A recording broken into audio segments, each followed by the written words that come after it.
Bom dia, boa tarde, boa noite. Estamos aqui para mais um episódio do Bluecast, seu podcast semanal de empreendedorismo, tecnologia e marketing digital. Hoje na frente de empreendedorismo, mas que também envolve marketing digital, porque essa pessoa maravilhosa com quem falaremos hoje tem uma presença em um trabalho muito interessante também feito em suas redes sociais para ilustrar o seu trabalho, que é lindo, diga-se de passagem. Lembrando que realizamos as nossas gravações no Blue Space, então se vocês têm necessidades, assim como eu, de falar com pessoas maravilhosas, conhecer pessoas maravilhosas, produção de conteúdo, a gente tem tudo que você precisa para tirar a tua ideia do papel. Então procura a gente, contato com o QR Code na tela na descrição do vídeo e a gente vai atender, tirar seu projeto do papel e eu tenho certeza que você vai atingir novos patamares que nem você imaginou. Então vamos à nossa convidada de hoje, Ludmila Berkaire. Por gentileza, introduza-se. Olá, primeiro eu gostaria de agradecer o convite por estar aqui, por falar desse tema que para a gente na área médica é tão diferente, né? Tão inovador, que é planejamento de carreira, crescimento de carreira, empreendedorismo, uma coisa que falta muito na nossa formação como médica e que a gente aprende muito no dia a dia, na vida real, entre erros e acertos, com o nosso interesse pessoal. Então, para me apresentar, eu sou a doutora Ludmila Berkaire, sou ginecologista, obstetra, especialista em reprodução humana, médica empreendedora, fundadora da Begin Clinic, que tem cerca de 2 anos, né? Mas com uma longa trajetória aí já na carreira médica, né? 10 anos já de consultório, 14 anos de formada esse ano, e com uma clientela crescente, graças a Deus, e sempre batalhando para crescer e aprender. E por aqui, muito legal estar aqui com você hoje para ampliar essa visão que eu tenho sobre esse empreendedorismo, né? Essas estratégias que vocês têm aqui para agregar, muitas vezes, o nosso trabalho ou complementar, né? Eu quero agradecer porque eu vou aprender muito com você. Então, acredito que vai ser uma troca. A ideia da conversa é que, de fato, a gente possa se conhecer sobre a sua trajetória principalmente, porque, assim como você falou, a medicina te forma uma excelente profissional no corpo médico, mas você resolveu não só seguir nesse caminho, mas utilizar disso como empreendedora. Então, muitas vezes o empreendedorismo ele vem, como você mesmo conotou, acertos e erros, tentativas e vamos lá. Não tem outra forma, né? Né? Pela necessidade de se fazer conhecer, se fazer crescer, né? Eu falo que, assim, muito da minha trajetória foi... claro que eu sempre tive o sonho, né, de ser uma grande médica, de seguir nessa área que é a minha paixão, que é a reprodução assistida. Agora, como chegar lá foi um desafio, né? Como alcançar mais pessoas, impactar mais gente, fazer o meu trabalho ser conhecido. Com toda certeza. Isso, como médico, é sempre um trabalho de formiguinha, a gente fala, né? A gente ouve isso na faculdade, dos professores, dos colegas bem-sucedidos, né? Que é uma carreira longa, uma carreira lenta, que a gente demora para começar a ter um retorno do investimento que é feito na educação, para começar a ter uma clientela, consultório legal. E que hoje a gente tem o marketing digital como um aliado. Com toda certeza. Como um potencializador, né, dessa difusão da sua imagem, da sua trajetória, da carreira. E pouco a pouco eu fui entendendo isso e aprendendo que eu precisava conhecer um pouco desse lado empreendedora. Sem dúvida. Desenvolver a minha própria comunicação, o meu jeito de falar, de me colocar. Que não foi fácil, porque no começo a gente tem muita vergonha, né? O médico, ele é formado para ser muito técnico, para ser muito formal, para ser muito sério nas suas colocações. Então, quando a gente precisa falar para um público leigo que não entende daquele assunto tão técnico, a gente precisa adaptar essa linguagem. Sem dúvida. Precisa entender como chegar até a pessoa e trazer essa mensagem, que não é uma pessoa que está de frente a nós no consultório, tete a tete, ali na mesa que você está examinando, mas como buscar informação de qualidade para a população em geral, para as pessoas que possam ter interesse naqueles assuntos que você quer trazer. Então, é um desafio. Acho que ainda a gente tem muito a crescer nessa área médica. Talvez vocês deveriam dar palestras para os estudantes, né, para o pessoal nas faculdades, porque acho que ajudaria muito uma geração mais nova de médicos que já sai. A gente vê que tem alguém já com talento, né? Tem pessoas que, de forma inata, já vem com essa programação, esse dom. Mas de fato, eu acho que é uma ferramenta que hoje em todas as áreas a gente precisa conhecer, precisa, enfim, aprender e usar isso, por que não, né? Em prol da nossa própria profissão. Com toda certeza. Para trazer o bem para o outro, que no fim é nosso intuito. E, por exemplo, você falou uma coisa agora na sua colocação que eu achei super interessante, que vocês médicos são formados para serem muito técnicos. É uma pergunta com uma ênfase, na verdade, né? Com embasamento. O que eu enxergo é que talvez isso aconteça porque é uma área que talvez não seja tão aberta a erros, né? Porque os erros vai causar um impacto muitas vezes negativo na vida de uma pessoa. Então, vocês são formados para serem muito técnicos porque vocês assumem uma responsabilidade muito grande. Então, vocês precisam incorporar esta pessoa técnica mais séria para passar, talvez, a segurança que a pessoa precisa ter quando ela vai num consultório conversar com você. Mas existe um segundo ponto que é o lado humano da coisa. Então, as pessoas naturalmente, quando buscam médicos, eles estão fragilizados. E aí, se conectar com essa pessoa no nível de fragilidade, muitas vezes requer que você quebre essa barreira. Como é isso?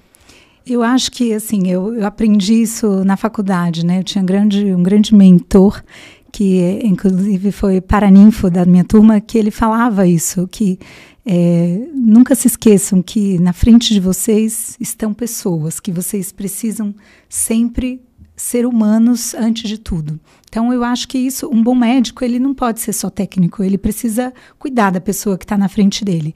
Isso, eu diria que é a principal qualidade do médico, a principal característica que a gente precisa ter para entrar nessa área. Porque o técnico a gente aprende, né? Você estuda, você tem bons mestres, entra em boas faculdades, faz bons cursos, mas o lado humano muitas vezes é algo que não se aprende, ou vem de casa, né? Ou vem da pessoa, né? A gente tem que gostar de pessoas, como a gente falou um pouco lá nos bastidores, que você também tem isso, né? Na sua área, a gente precisa primeiramente ser humano e se colocar no lugar do outro, né?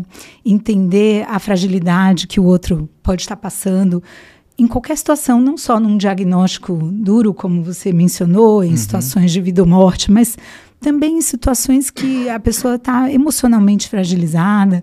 A minha área é ginecologia, obstetrícia e infertilidade. Então, a gente lida muito com a frustração, muito com a dor, né, do paciente, e a gente precisa se colocar no lugar do outro. Total. Eu acho que isso vem muito da gente. Uma coisa que também acho que contribuiu para a minha trajetória, nesse caso da minha especialidade especificamente, foi ter passado para o outro lado da mesa, né, virado paciente, porque eu trato de mulheres inférteis e, de repente, quando eu quis engravidar, eu vi que eu também era infértil, também tive dificuldade. Então, passar por isso, sentar do outro lado da mesa, tirar o jaleco, né, me despir da parte técnica e sentir na pele como era ser um paciente de infertilidade, de reprodução, mudou um pouquinho a minha visão sobre o assunto.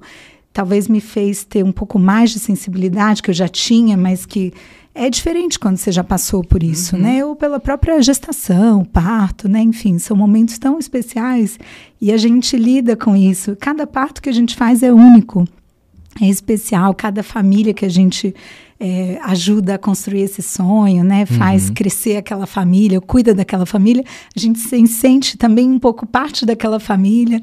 E isso é o mais mágico, eu acho, da medicina, né? E que é algo que a gente tem que gostar, é maravilhoso. Sem dúvida. O que me fez escolher essa especialidade, inclusive, né? Lidar com a vida. Eu ia perguntar justamente mais pra frente o que te fez seguir por esse caminho, mas uma coisa que me chama muito a atenção de conversar com você, falando sobre a sua profissão, é que você fala com muito amor.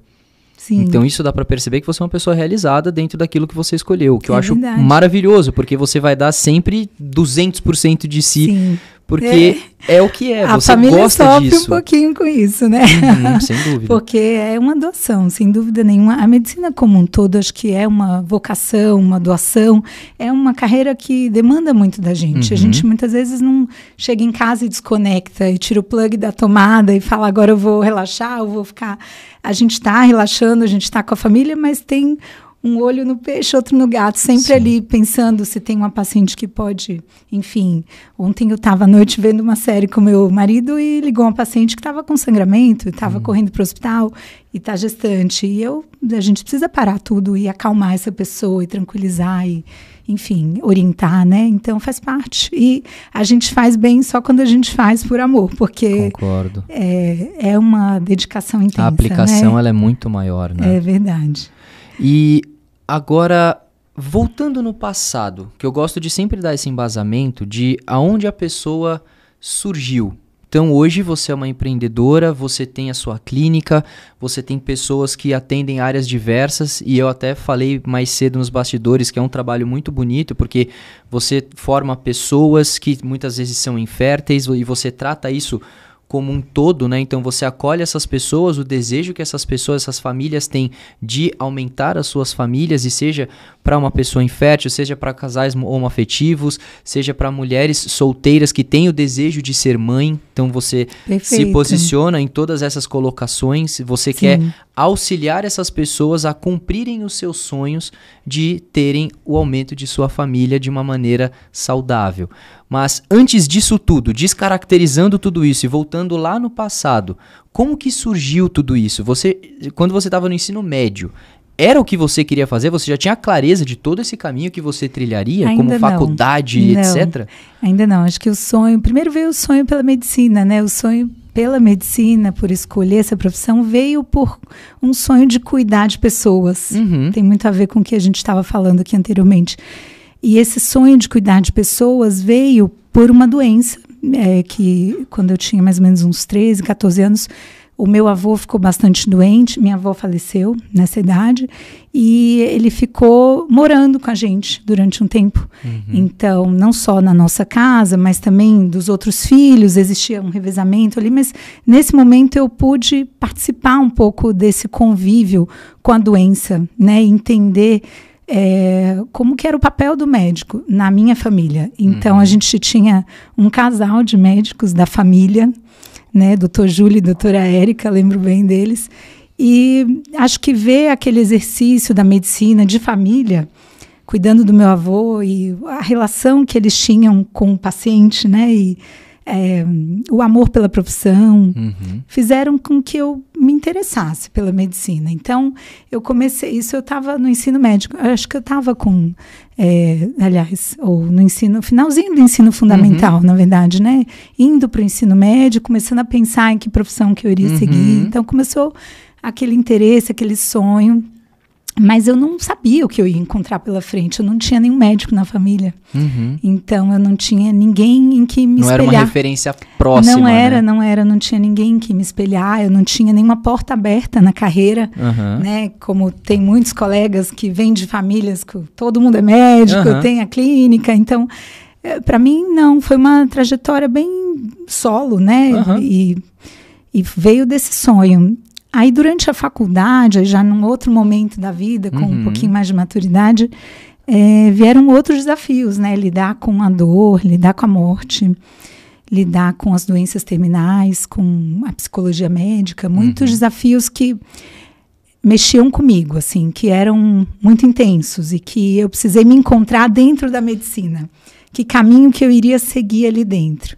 E aí foi quando eu comecei o internato, que é o estágio no finalzinho da faculdade da medicina, quando a gente começa a atender os pacientes, a entrar nos hospitais, conhecer as diferentes especialidades. Então, durante o internato, eu rodei na ginecologia, né, que é assim que a gente fala, rodar quando vai para os estágios, e eu rodei nesse estágio de reprodução humana. E daí eu lidei com aqueles casais inférteis que estavam buscando um sonho, buscando a vida, querendo construir sua família. E eu comecei a me apaixonar por essa área, mesmo no internato. Então eu falei, bom, eu quero fazer reprodução humana. Nesse momento eu decidi. E daí, para fazer reprodução humana, eu precisaria fazer ginecologia, né? Então, foi um caminho inverso que eu brinco, porque a maioria dos colegas fez ginecologia obstetrícia e depois foi buscar uma subespecialidade, que é a reprodução humana. Ou outras, né? A medicina fetal, a urogineco, a mastologia, são todas subespecialidades da ginecologia. E eu, na verdade, eu já escolhi exatamente o que eu queria fazer para depois voltar e você buscar... já sabia a subespecialidade que você queria, mas que para atingí-la precisava da especialidade. Ali naquele momento que eu tive uma outra grande mentora, a doutora Maria do Carmo, que foi minha professora no internato, e ela tinha a sua clínica de reprodução, ela estava montando um laboratório de reprodução ali na UFRJ, né, a Federal do Rio, onde eu estudei, e ela viu em mim a paixão pelo que eu estava fazendo. Acho que ela viu um potencial, ela viu o interesse. Inclusive, ela me convidou para fazer uma pós-graduação em reprodução antes de fazer a ginecologia. Que eu me formei em julho, a gente tinha na UFRJ as turmas do meio do ano e do fim do ano. E eu tinha 6 meses ali de gap entre a formatura e o início da residência médica. Então, nesses 6 meses eu já fiz uma pós em reprodução. Quando eu entrei na gineco, meus colegas que fizeram residência comigo ficaram meio espantados. Falei, como assim? Você já tem uma pós-graduação nessa área?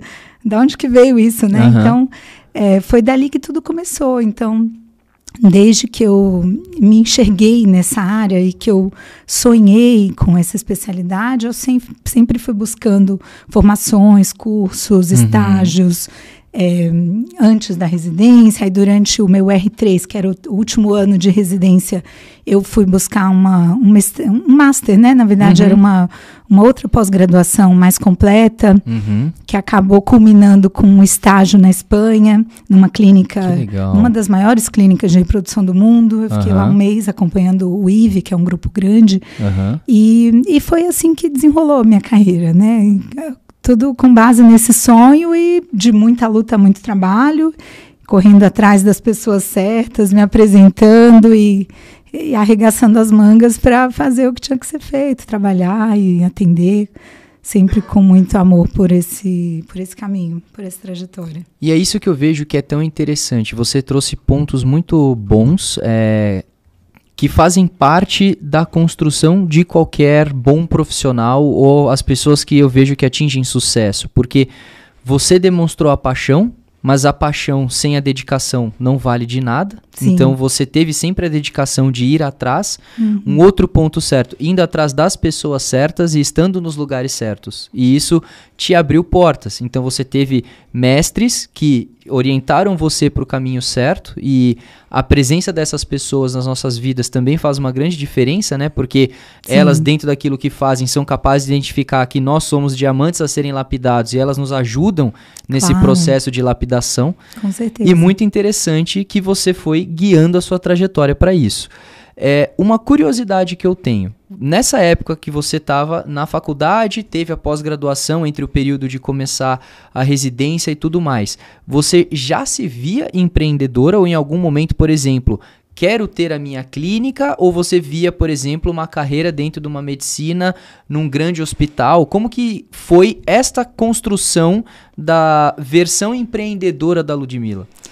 Eu sempre tive o sonho de ser uma boa médica, uma grande médica, uma médica realizada, mas talvez o sonho de empreendedora foi algo construído, né? Assim, acho que não era tão claro para mim naquele momento.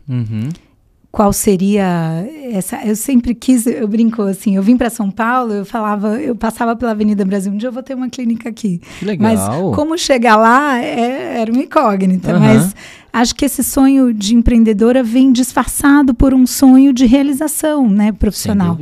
E que na medicina isso não é muito claro para a gente, né? O médico se forma, ele quer ser um bom médico, mas ele não tem muitas vezes uma clareza de como construir um consultório bem-sucedido, ou que passos ele precisa dar, quais são os caminhos, porque a medicina é uma formação muito técnica e falta no nosso currículo matérias ou, né, informações sobre gestão, sobre marketing, sobre, enfim, construção de carreira, como tem em várias outras profissões, carreiras, né, isso muito embasado ou muito forte.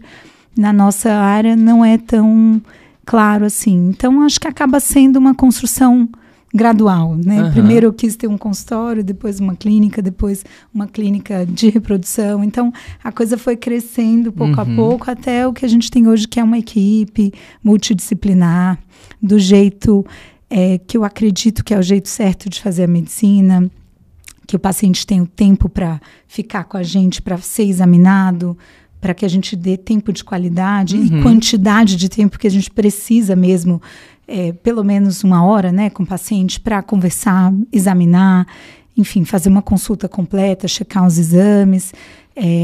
Então, hoje, sim, eu posso dizer que eu cheguei onde eu gostaria, mas sempre existe um caminho a ser traçado, né? Sempre existe algo além, sempre existe crescimento, sempre existe coisas para a gente aprender e evoluir. E muitas vezes um caminho sinuoso, né? Porque a gente não sabe para onde a vida vai nos levar, da maneira que vai nos levar. Então, por mais que nós tenhamos o objetivo bem trilhado, é por meio das experiências que a gente vai viver no dia a dia que a gente vai saber quando a gente vai chegar lá ou como a gente vai chegar lá, né? Exato, acho que você resumiu em uma frase o que eu tentei responder num texto. É exatamente isso. Quando você me pergunta, você já se via ali? Talvez eu sonhava em estar ali, mas eu não sabia como ia ser aquela trajetória, né? E o lidar na versão humana da Ludmila? Porque até aqui a gente falou sobre a sua construção numa vida acadêmica, então uma estudante de medicina, já com um sonho na parte ginecológica, mas ginecológica porque você já ia ainda mais na entranha da coisa, você queria a reprodução, então você já tinha ali uma trajetória na sua cabeça.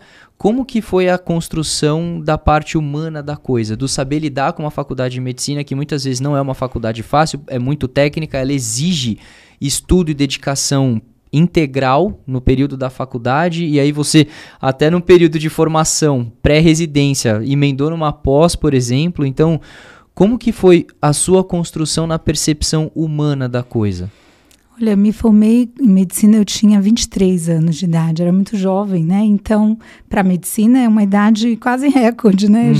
Muita gente se forma com 28, 27, 30. É uma carreira longa, né? A gente tem 6 anos de faculdade, 3 ou 4 anos de residência, dependendo da especialidade. No meu caso foram 4, né? 3 anos de ginecologia e obstetrícia e mais 1 de reprodução humana. Então, aí a gente já está falando em 10 anos de formação. E aí, na sequência, eu fiz também um mestrado na área de reprodução. Então, foram 12 anos seguidos ali de dedicação e é uma formação difícil. Então, em muitos momentos eu precisei de ajuda. Na minha rede de apoio, da minha família. Em momentos, eu lembro bem no R1, que é o ano mais difícil da residência, que é o caso escravo ali da hierarquia médica, o que eu acho triste até que a formação médica seja muito hierarquizada dessa forma, porque é sofrido para quem entra, é muito difícil. Então, em alguns momentos eu quis desistir, eu achava que eu não ia dar conta, eram plantões de 30 horas, sabe, sem parar, sem dormir, sem parar para comer direito. Então, em momentos eu precisei de ajuda, eu precisei até de terapia, né, para me manter firme ali, para me entender dentro daquela especialidade, para enxergar que a vida não seria sempre daquele jeito. Sem dúvida.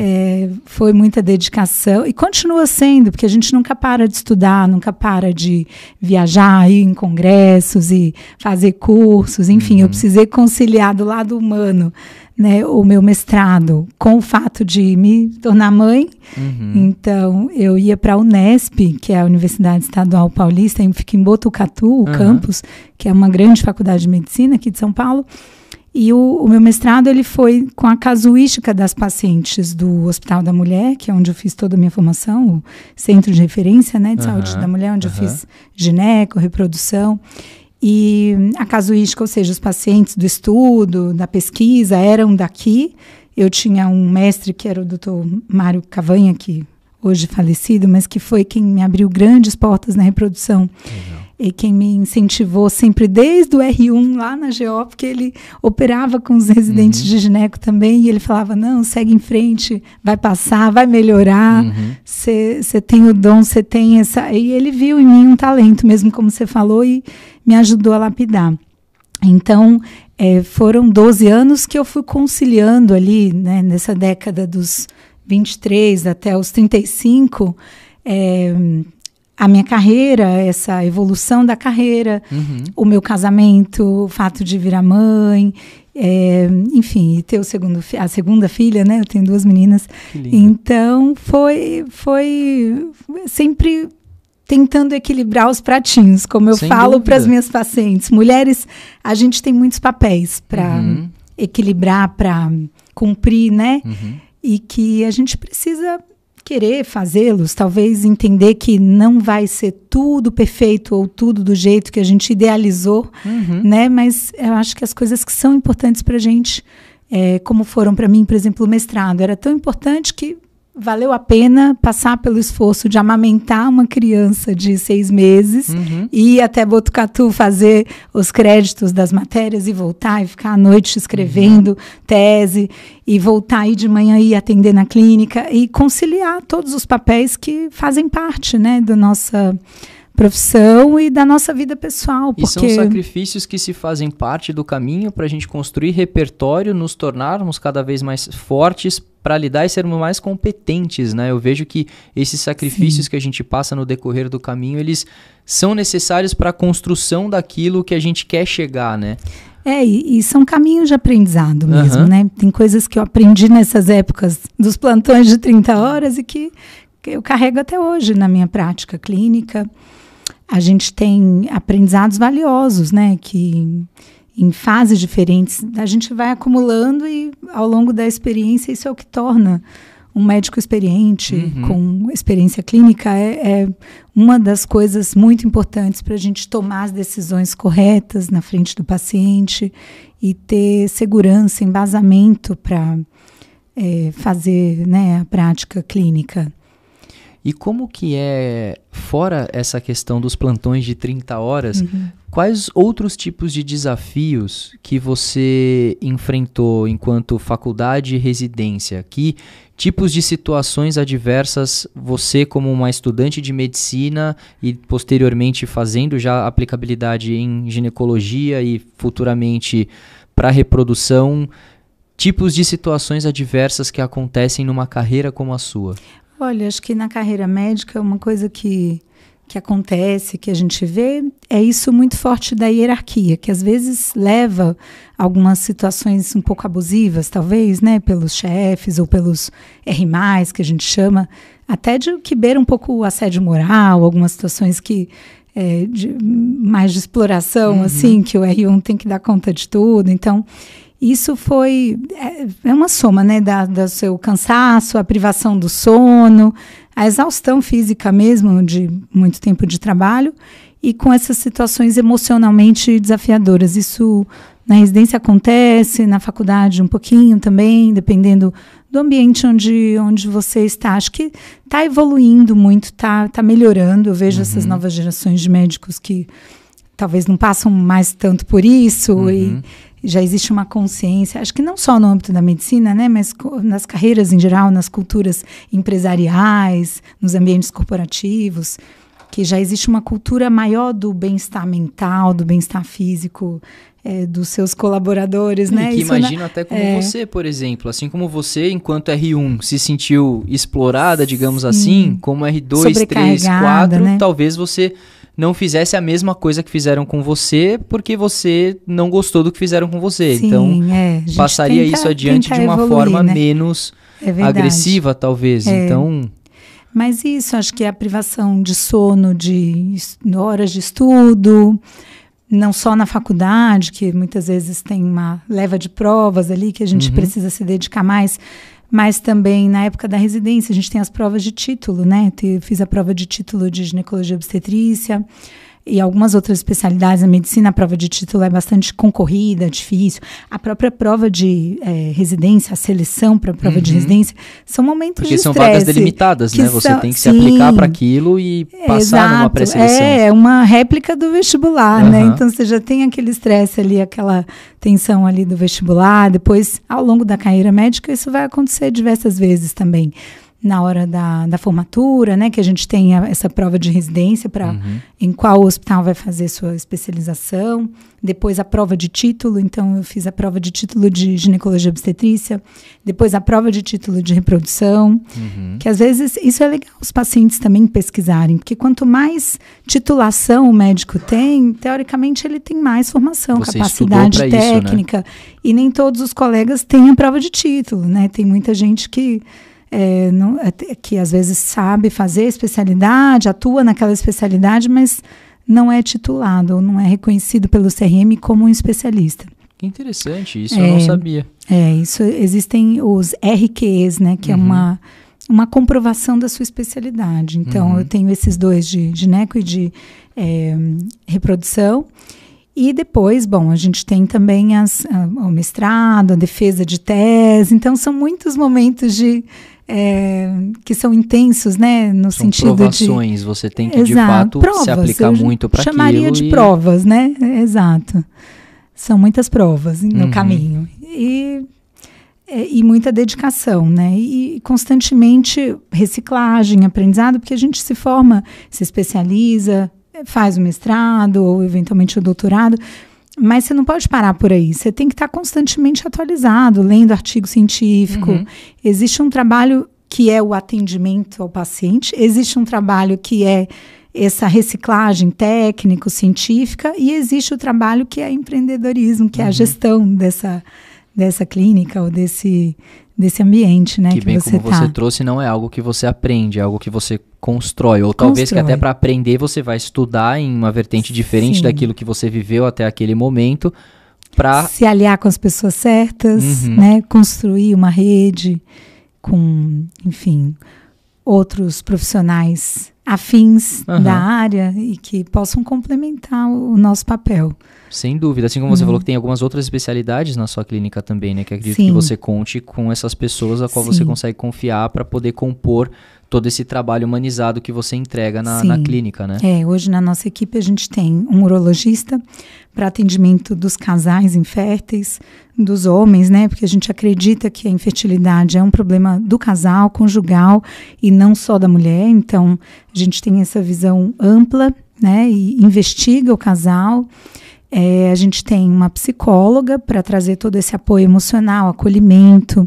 A gente tem uma nutricionista, porque existe um papel fundamental também da preparação da mulher, do homem, né, daquele casal que quer engravidar, para uma pré-fertilização ou uma pré-concepção, para poder se preparar e que o organismo esteja nas melhores condições nutricionais.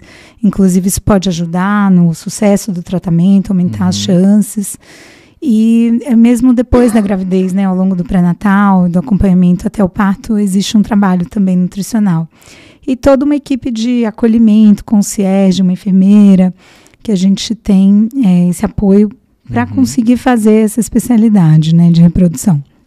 E o que é bastante interessante é você aborda em muitas das suas falas justamente essa questão humanizada da coisa. E isso eu acho que talvez seja o que mais me chamou a atenção dentro de todo o amor que você entrega dentro do seu trabalho, que é justamente as pessoas chegarem a você, imagino o tanto de história diferente que você já participou e que basicamente você ajuda essas pessoas, independente de suas naturezas ou daquilo que elas chegam até você, a elas concretizarem os sonhos delas. E aí é justamente nesse sentido todo que eu quero perguntar, o como é lidar com isso? Porque você fala dentro até do modo como você se apresenta, que você gosta de participar dessas histórias, né? Como que é isso? Sim. Eu brinco que eu sou um pouco médica, um pouco psicóloga também, porque acho que faz parte, né, do bom atendimento, você confortar a pessoa num cenário que às vezes você não tem nada de diferente para fazer ou nenhuma medicação para dar. A palavra do médico é sempre um conforto. Então, eu acho que esse papel assim, de humanizar, de cuidar, de acolher, é uma extensão da medicina alopática, no sentido de medicar, de prescrever. Eu acho que, na verdade, é uma combinação, né? Eu acho que não é à toa que existe esse efeito placebo também, né? De você dar algo e a pessoa acreditar naquilo. Então, eu acho que as minhas consultas são sempre uma troca, uma parceria. Eu não vou impor ao paciente o tratamento que eu acho que ele tem que fazer. Eu vou sugerir, eu vou explicar, eu vou dar os porquês, eu vou dar as estatísticas, mas eu quero que ele vista a camisa e venha junto comigo. Eu quero que a decisão seja compartilhada. Porque aí sim eu acho que a gente tem mais eficiência, consegue ganhar eficácia, adesão e que aquilo que se fala no mundo corporativo é win-win, né? Sim. Que todo mundo sai ganhando. Eu acho que a medicina é uma relação humana. A gente está muito no papel de guia, de mentor, de tutor, né, do paciente, de entregar ali, igual quando eu vou escolher, por exemplo, um método contraceptivo. Eu tenho uma bandeja com todos os métodos que existem. E eu vou sentar com a mulher e vou falar, olha, nessa fase da sua vida, a gente tem essa opção. Faz sentido para você? Esse aqui tem esses prós, esses contras. Então, a gente tem que encontrar, porque não existe um método perfeito. Então, existe um método ideal para aquela mulher, para aquele momento de vida. E é isso, e às vezes ao longo da vida vai mudando, né? E eu tenho pacientes que vêm comigo nessa trajetória desde o momento que eu abri a primeira vez a porta do consultório, há quase 14 anos, enfim, 13 anos atrás, e que seguem comigo até hoje, que na época eu não tinha nem...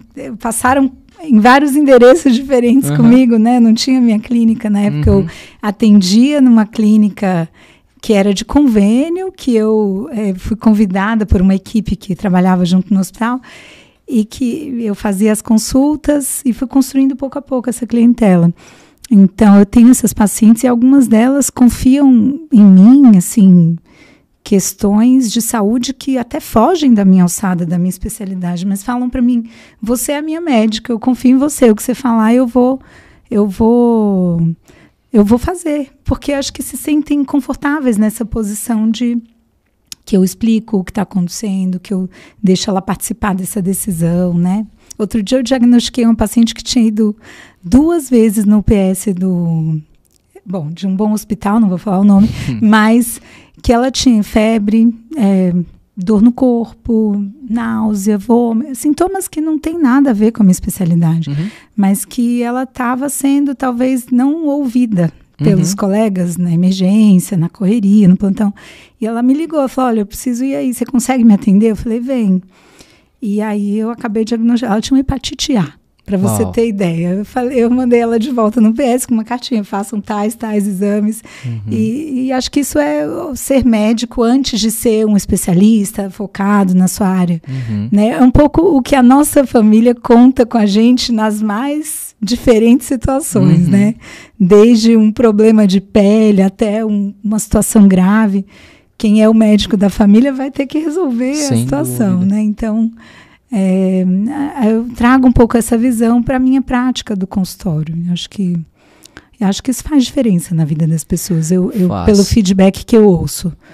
Eu acredito que faça total diferença e uma coisa que, assim, é o que eu vejo que a maior parte das pessoas fazem. Quando a gente tem o contato com um profissional e esse profissional se mostra bom, a gente fideliza com ele, porque... Poxa, é aquilo que a gente falou no começo da conversa. Você tá tratando da saúde da pessoa. A pessoa já chegou a você, de certa maneira, fragilizada. E você foi a pessoa que conseguiu dar todas as orientações corretas para que essa pessoa minimamente melhorasse ou atingisse a normalidade de novo. E aí você vai cuidar dessa pessoa. Você fazendo isso com a forma humanizada, como dá para ver que você prega... Com certeza a pessoa vai se sentir à vontade em qualquer situação buscar você. Obviamente que aqui tem inúmeras situações médicas, como você acabou de citar, que muitas vezes foge da sua alçada, mas que você tem conhecimento de porque a faculdade entrega isso, mas se envolver, obviamente, uma coisa muito mais detalhada, você vai direcionar essa pessoa a um outro profissional da sua confiança, que imagino que você também conheça especialistas das mais diversas áreas, e que até para a pessoa que recebe isso de você... Poxa, se é ela que está falando para eu vir aqui, ela já vai mais aberta a também conhecer um novo profissional que pode se tornar um médico de confiança dela. Sim, é verdade. Acho que a gente... ninguém caminha sozinho, né? A gente precisa contar sempre com equipe, com colegas, e ter essa rede para poder entregar tudo que o paciente precisa.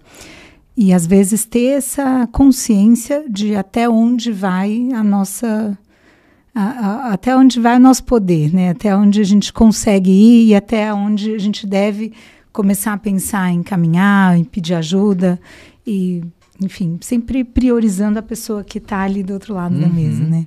E a parte empreendedora agora da abertura da clínica efetivamente? Como que a gente chegou nisso? Quando você abriu, você fez algum tipo de curso? Por exemplo, eu vou abrir minha clínica, cheguei à conclusão que eu quero seguir esse caminho. Você foi atrás de algum curso, alguma coisa que poderia te especializar naquilo? Ou foi, vamos ver como é que vai acontecer e aí eu vou me adequando, trocando a roda do carro com o carro em movimento? Que é uma coisa que hoje eu escuto muito no meio corporativo. É isso, né? Eu acho que não foi algo assim do dia para a noite, não. Foi uma construção gradual. Certo. Porque acho que o sucesso de uma clínica vem muito pela reputação do médico, pela sua credibilidade, pela sua clientela. Então, ainda que eu não tivesse o meu próprio espaço, eu já vinha construindo essa reputação, eu já vinha construindo essa clientela, eu já tinha essas pessoas que me seguiam, né, há mais de uma década e que já confiavam em mim. Então, mesmo que eu não tivesse o meu próprio espaço, isso é bastante comum na carreira médica. A gente se forma, a gente se especializa, começa a atender. Você começa a atender muitas vezes na clínica de um colega, que você aluga um período, um espaço ali de 2 dias na semana, 2 turnos ou 2 dias inteiros, enfim, dependendo do seu movimento, claro, né, de quanto que você quer investir no consultório. Então, houve um crescimento gradual aí nesse sentido de montar essa clientela, de expandir os dias que eu atendia em consultório, reduzir o número de dias que eu fazia plantão. Então, isso foi um processo lento, gradual, que levou mais ou menos uma década. E no momento que eu me senti preparada, que eu falei, não, agora eu tenho experiência, eu tenho expertise, eu tenho clientela, eu posso bancar o custo fixo de um espaço, né, de alugar uma sala.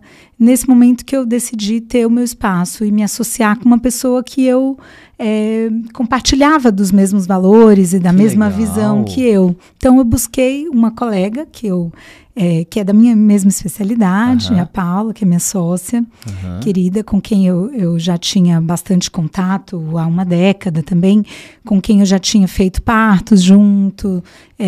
Ela, inclusive, participou do meu tratamento de reprodução, então a gente já tinha um contato médico-paciente também muito próximo, e eu falei, bom, eu vou ficar mais à vontade dando esse passo junto com alguém. Então, vou me associar, e acabei propondo para ela essa sociedade e compartilhamos esse sonho. Ainda não, um dia chegaremos lá. Torço por isso. Itaim Bibi, que é um bairro maravilhoso, uma localização ótima, uma clínica linda que as pacientes adoram, quem vê assim também nas redes sociais adora o espaço. Tudo foi pensado para trazer acolhimento, conforto, né, que é um dos valores que a gente compartilha, nós duas como sócias e como empreendedoras.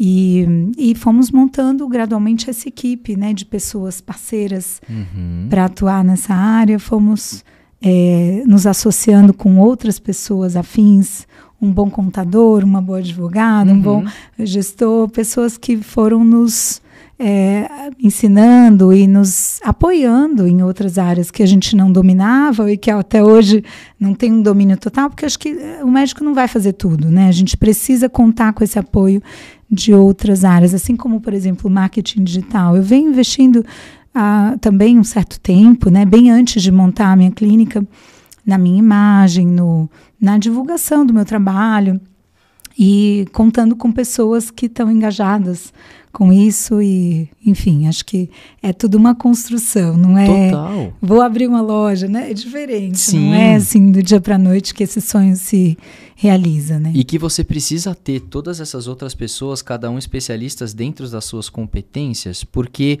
o seu core business, né, aquilo que você mais sabe fazer, não que você não tenha competência para saber o todo, mas você não vai conseguir executar o todo, e tá tudo bem. Você tem que ser a melhor profissional do mundo naquilo que você se propôs a fazer, que é a reprodução assistida e o melhor atendimento do mundo para suas pacientes. Para conseguir dar a melhor experiência como um todo, existem outros médicos ou outras pessoas que estão envolvidas no processo, que são da sua confiança e partilham dos mesmos valores. Eu acho que essa frase que você colocou é uma frase imprescindível para qualquer coisa, não só profissional, mas também pessoal, que é a união de pessoas com valores congruentes. Isso precisa existir sempre. E a partir disso você consegue se aplicar melhor naquilo que você faz, porque você tem a confiança de que pessoas próximas a você estão exercendo o seu trabalho também com excelência. E aí você tem o seu negócio bem estruturado da melhor maneira possível, entregando a excelência que você desejava desde o começo, né? Exatamente. Resumiu tudo. É isso. E coisas que eu quero perguntar sobre o seu negócio. E eu também não sei se é possível abrir tudo isso, mas eu vejo hoje, aí já entrando para uma parte mais humana da coisa, da pergunta, da nossa conversa, uma dificuldade talvez muito grande das pessoas, principalmente de homens, em lidarem com situações como a sua. Então você até trouxe mais cedo falando que você tem um urologista porque é o casal que precisa ter a mentalidade da fertilidade. E o homem, ele tem muita dessa dificuldade em ter esse contato, né? O quão desafiador é lidar com a cabeça das pessoas na nossa sociedade, que muitas vezes vem com crenças limitantes de uma longa história de formação machista, digamos assim, aí o homem só vai no médico quando o dedo cai, aquela história, sabe? Sim, é verdade. A gente vê que as mulheres são muito mais engajadas em termos de saúde, né? De prevenção ginecológica, prevenção de câncer, fazem consultas anuais de rotina. Os homens demoram mais para procurar um médico e acabam, às vezes, postergando algumas situações que já deveriam ter visto antes. E que são igualitariamente importantes no processo de reprodução. Exato, né? Na reprodução não é diferente. Eu falo que assim, a mulher tem uma lista de 30 exames para fazer, o homem tem 2. E às vezes ele volta sem os 2. Meu Deus. Mas é importante a gente... Eu acho que eu mesmo tento passar para os casais essa consciência sempre que eles venham juntos na consulta. Acolho também o homem, pergunto coisas para ele, já faço a anamnese. É claro que eu não sou urologista, então não vou examinar o homem, mas eu peço exames, peço um check-up ali de sangue, enfim, função renal, função hepática, colesterol, glicemia, vejo como é que está a saúde dele, para começo de conversa. E um espermograma, obviamente, né, se a gente está falando de fertilidade. Mas trago essa consciência para que ele venha junto nas consultas, para que eles participem juntos do processo como um todo, porque eu vejo que é menos sofrido para a mulher quando o marido está junto, quando o casal está coeso, os dois estão engajados na causa, né? E não só no processo de reprodução e tudo mais, mas como uma pergunta muito leiga. Eu acho que eu tenho talvez uma sorte ou um público mais...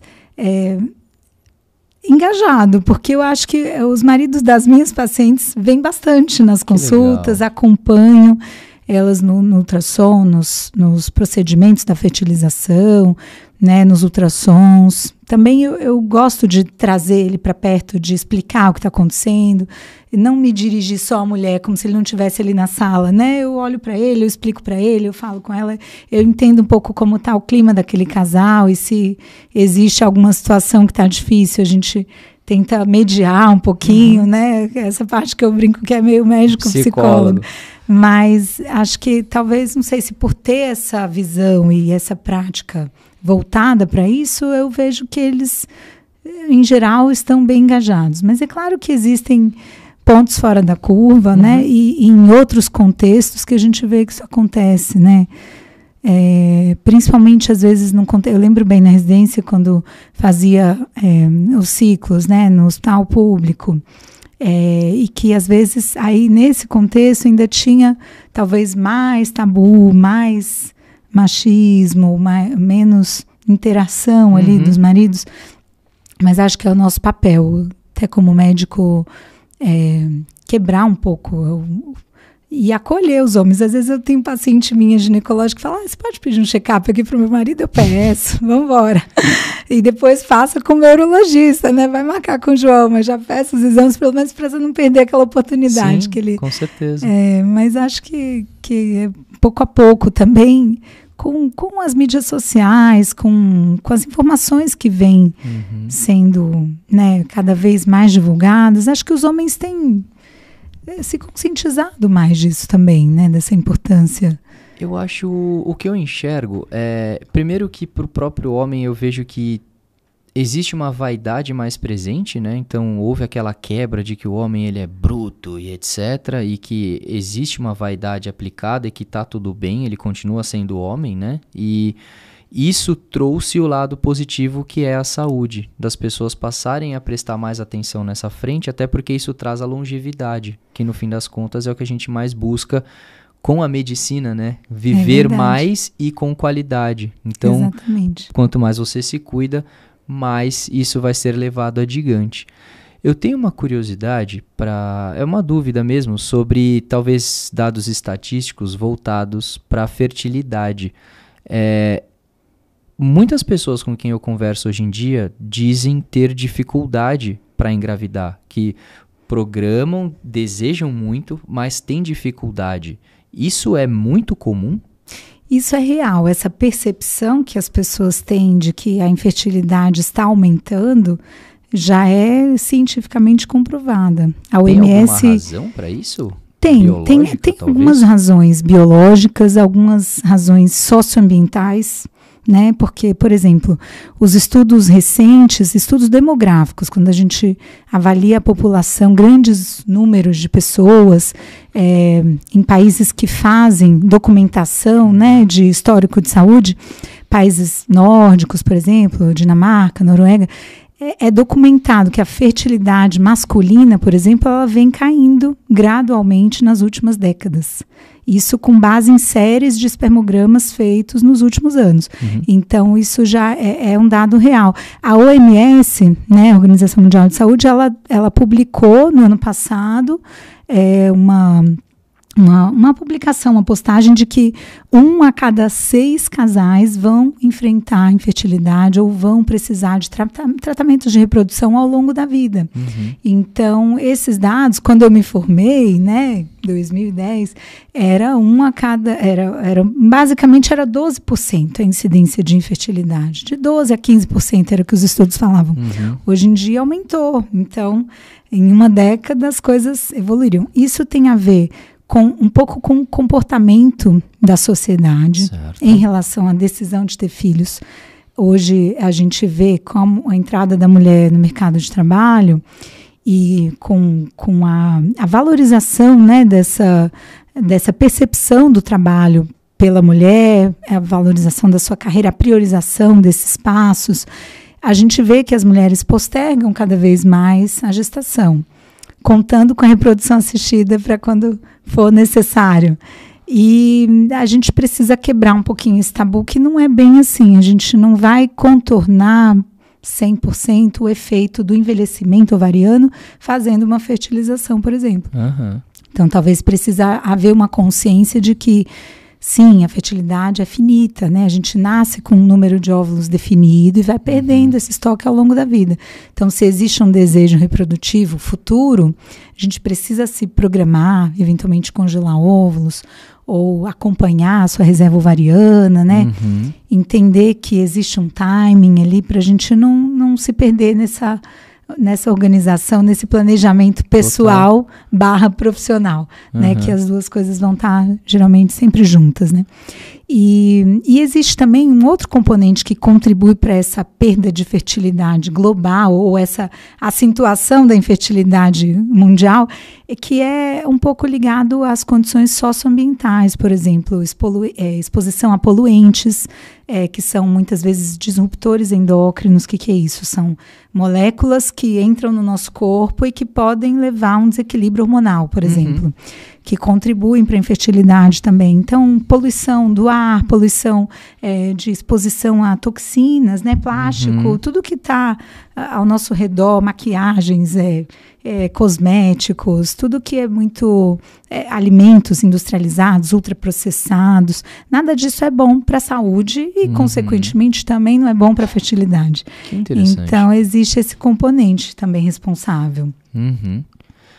É interessante, porque é o que eu comentei, eu vejo hoje muitos casais que têm o desejo, têm dificuldade, e interessante que existem dados estatísticos comprovados que realmente isso vem acontecendo, isso está cada vez mais difícil, e realmente acho que hoje nem todo mundo tem toda essa composição que você comentou da maneira mais saudável possível, e aí se faz extremamente necessário uma assistência como a sua para a pessoa identificar aquilo que traz todas essas complicações para que isso flua da melhor maneira. E aí justamente perguntar como é o desenvolvimento do seu trabalho de fato, como que é desde o acolhimento desse casal, obviamente você já comentou que faz a anamnese, todas essas coisas, mas você pode contar como que funciona essa jornada dele nas suas mãos? Olha, primeiro a gente precisa identificar o momento, né, daquele casal, se é um casal que está no momento, por exemplo, já se preparando para uma possível gravidez, ou se é um casal que não quer engravidar naquele momento, está pensando em postergar, porque a gente vai ter estratégias e conversas diferentes com cada público, com cada pessoa que nos procura. Por exemplo, uma conversa com uma mulher infértil que já está numa jornada para engravidar é diferente de uma conversa com uma mulher independente, autônoma, executiva e que quer postergar a gravidez, justamente. Então, o primeiro passo é a gente identificar em que momento da vida aquela pessoa está, diante daquele momento, como que é a sua reserva ovariana, como é o seu estoque de óvulos, por exemplo, para a gente identificar qual é o patamar de fertilidade, como que as coisas estão caminhando do ponto de vista biológico, atuar muito na prevenção nesses casos também, né? Evitar a exposição a situações que possam piorar com a idade. Por exemplo, se eu vou conversar com uma mulher e eu vejo que ela tem cólica, eu vou pesquisar se ela tem endometriose, vou valorizar aquele sintoma, porque quanto antes é feito esse diagnóstico, menor a consequência dessa doença para a fertilidade, que é uma doença que, se não tratada, progride com o tempo e pode evoluir para uma infertilidade. Então, acho que passa um pouco por essa questão da prevenção, da individualização, né, de em que momento a pessoa está. E aí a gente vai ter um arsenal sempre de possíveis tratamentos. Na reprodução a gente tem os tratamentos de baixa complexidade, que é o namoro programado, ou coito programado.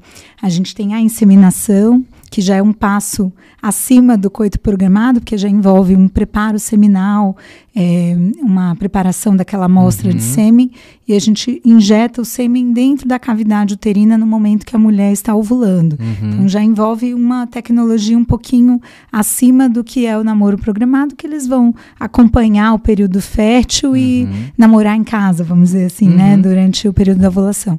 E existe a fertilização in vitro, ou FIV, que a gente chama, que é o tratamento mais complexo, mais completo também, que envolve várias etapas que são feitas no laboratório. Aí os óvulos são extraídos, os embriões são fertilizados in vitro, numa plaquinha, né, fora do corpo, na incubadora, e os embriões são depositados no útero já num 5º dia de desenvolvimento, muitas vezes já biopsiados, a gente já conseguiu estudar várias coisas sobre aquele embrião, se tem alguma síndrome, né, enfim. Então, acho que um pouco como eu falei ali da contracepção, a gente pode oferecer as diversas opções que existem para esse casal, entender de acordo com as individualidades do casal, quais são as especificidades do caso, qual é o melhor tratamento para aquela pessoa que está na nossa frente, porque, por exemplo, atender um casal que é jovem, que tem 30 anos, que tem uma alta reserva de óvulos, é diferente de atender uma mulher que já tem uma endometriose avançada, que já tem uma reserva de óvulos baixa, que já está tentando engravidar há 3 anos. Então, vão ser estratégias diferentes, né? E escolhas diferentes, mas sempre bem individualizadas. Acho que essa que é a palavra-chave ali na definição dessa jornada, é ouvir o outro e individualizar, né, o melhor caminho para traçar ele em conjunto. Que legal, que legal. E o individualismo faz com que a pessoa também se sinta especial, né? Porque Sim. é talvez uma das situações que para muitas pessoas pode se considerar a mais especial da vida, que é gerar uma vida, né? É verdade. E como a gente tem esse conceito, né, de acolhimento, e é uma clínica pequena, não é uma clínica que é, como eu ouço às vezes de algumas pacientes, eu fui em tal lugar e tudo, mas eu me senti um número, uma produção em série. E aqui é diferente, aqui eu me sinto ouvida, né? Eu me sinto especial, é isso que você falou. Então, é a nossa visão, e o fato de sermos uma clínica, quase que eu brinco, uma clínica boutique, assim, muito para um público específico, né? Que quer ser acolhido, que não quer entrar nessa rede de, né, produção em série. Acho que no fim ninguém quer, né? Na verdade, mas eu acho a gente isso sempre mais maravilhoso do seu trabalho, com todo respeito. Exato, acho que isso é um grande diferencial no mundo que hoje, né, as empresas estão começando a enxergar isso, né? Que o cliente, né, quando você está vendendo um produto, a gente estava falando mais cedo que você trabalha com vendas. Então, cada cliente quer se sentir único e quer se sentir especial, e na medicina não é diferente. Acho que isso é uma sensação, um sentimento humano. Todo mundo quer ser especial, né? Justo. E único. E não só isso, num momento de geração de vida, né? Porque é uma decisão que envolve muita coisa para o casal, porque dali em diante a vida vai mudar. Você está gerando um ser e que a partir dali é o que eu escuto, eu quero passar por essa experiência, estou programando passar por essa experiência. Acho que o nosso contato não veio à toa, porque eu vou precisar, vamos bater eu e minha esposa depois do podcast. Seremos possíveis pacientes, porque a gente está na fase de planejamento justamente para um futuro muito próximo. E, enfim, tem inúmeras condições que depois eu lhe trago, mas o principal é a gente quer ir num lugar o qual nós sejamos acolhidos de fato, porque é um momento especial para o casal, né? Estamos dando um próximo passo de gerar uma vida e que a gente quer fazer isso da melhor maneira possível. É, na minha concepção, uma das coisas mais bonitas que a vida permite, né?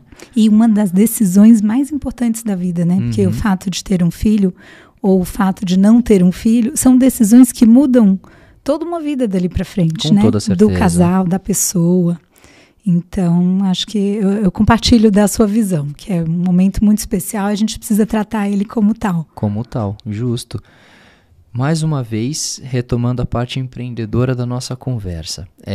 Olhando para o que você já conquistou até agora, eu sei que um dos objetivos é acabar na Avenida Brasil. Sim. O que você enxerga que você enfrenta de desafios na sua clínica hoje? O que você os considera desafios, por que você os considera desafios e os próximos passos? Olha, acho que um dos desafios de qualquer clínica sempre é atrair novos pacientes e se manter numa crista da onda, né? Vamos colocar assim. Então, isso acho que passa um pouco, que caminho seguir. Acho que sempre buscar novos networkings. Agora eu tenho dado várias entrevistas para alguns programas de TV, estou aqui com você hoje. Então, isso faz parte, né, de divulgar esse trabalho. A construção da sua própria autoridade, Exato, né? da imagem, né? E se fazer ver por outras pessoas. A gente está em São Paulo, é uma cidade enorme. Sim. Tem muitos médicos, tem muitas clínicas e muitos pacientes também. E tem público para todo mundo, mas a gente precisa achar o nosso e fazer essa pessoa nos encontrar. Então, acho que esse é um desafio constante, é um trabalho diário e acaba sendo uma coisa que exige a nossa dedicação ali offline, né, na vida real, no dia a dia com o paciente, mas online nessa prospecção, nessa divulgação, e que é algo que às vezes é mal visto na medicina. Então, tem muitos colegas médicos que falam, esse é o médico blogueirinho, ou é o médico que está... Isso é mal visto? Muitas vezes sim, porque às vezes você pode perder um pouco a credibilidade do lado acadêmico. Tem muita gente que investe muito em marketing e não investe em formação técnica, científica. Entendi. Então, é um equilíbrio sutil, né, que precisa ser feito, porque eu acho que um bom médico que é puramente técnico e científico, nos tempos atuais, ele pode cair num ostracismo e ninguém saber que ele é brilhante, Então, a gente precisa sempre equilibrar esses dois lados da moeda. Entra né? na máxima do quem não é visto não é lembrado. Exato. Né? Só que a medicina nunca foi assim, né? Ela passou a ser assim de, acho que 2 décadas para cá, né? Antes era a indicação do boca a boca, Exato. do médico de confiança, da família, ou da amiga que foi, ou do livro do convênio, seja lá qual for o método de divulgação, mas não era certamente rede social. Assim como não era em outras áreas também, né? A gente pode identificar que talvez esse comportamento venha por uma disrupção dos grandes hospitais como instituições e os profissionais saindo, assim como você, para uma carreira independente? Porque eu vejo que talvez tenha correlações. Eu vejo do passado, na época dos meus pais, por exemplo, até deles para trás, que era mais difícil você encontrar clínicas independentes e bons profissionais estavam vinculados a hospitais de nome. Sim. Então, se você quisesse ter acesso a isso, você ia para grandes hospitais. Essas pessoas, bons profissionais, passaram a se desvincular aos grandes hospitais e seguir a carreira solo, abrindo as suas próprias clínicas. E aí, sendo esse negócio, porque o hospital ele já é grande, ele tem o seu próprio nome e todo mundo fala sobre um grande hospital. Podemos aqui em São Paulo citar vários, mas a partir do momento que a pessoa se desvincula essa grande instituição e ela passa a ter que trabalhar em carreira solo, por mais que ela tenha a clientela dela e que ela tenha um nome importante, passa-se necessário a ser trabalhado o tal do marketing, porque ela precisa se fazer valer como empresa, porque antes ela tinha a chancela de uma grande instituição e agora é ela por ela. Será que tem a ver essa movimentação? Faz bastante sentido o que você falou, e na reprodução isso acontece também, porque antes o mercado era dominado por grandes clínicas de reprodução, e hoje muitas dessas clínicas se tornaram laboratórios abertos aos médicos externos, certo. Que é uma espécie de uma parceria que existe entre o médico que tem a sua clínica, mas não tem necessariamente um laboratório de reprodução, que é um investimento que está em outro patamar, que é um mini hospital, né, vamos dizer assim, e que existem várias clínicas nesse padrão, boutique, menor, mais intimistas, mais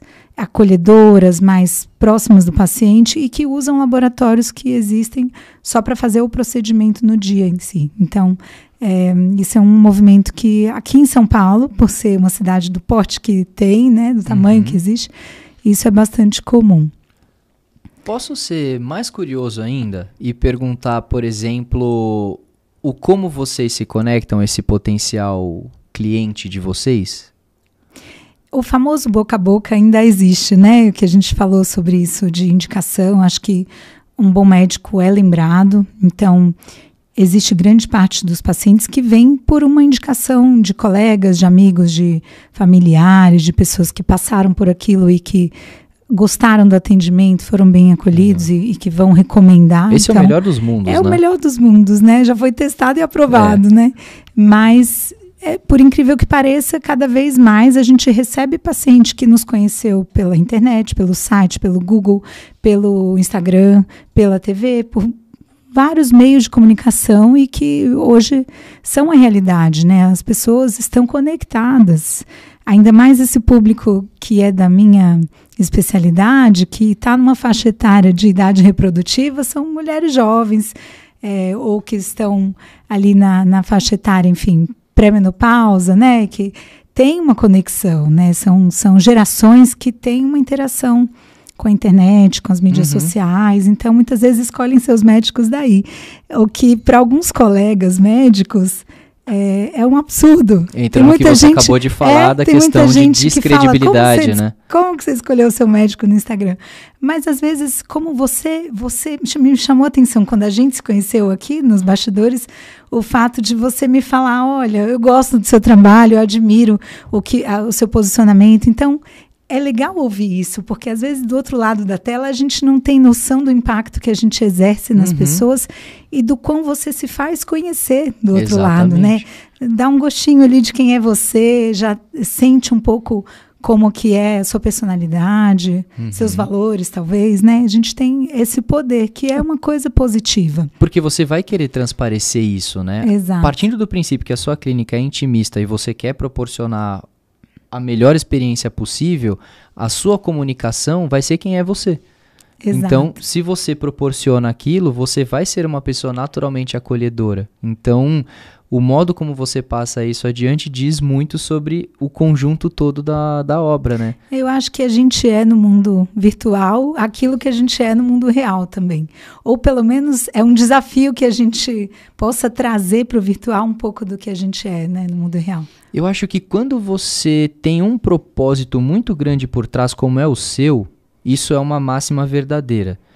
Mas eu já vejo que talvez em outras frentes, ainda mais para os blogueiros efetivos, influencers e afins, que são personagens. Sim. Mas aí é uma outra conversa, de uma outra realidade. Porque ali ele transformou quem ele é na internet no produto dele, que é um personagem criado por ele muitas vezes.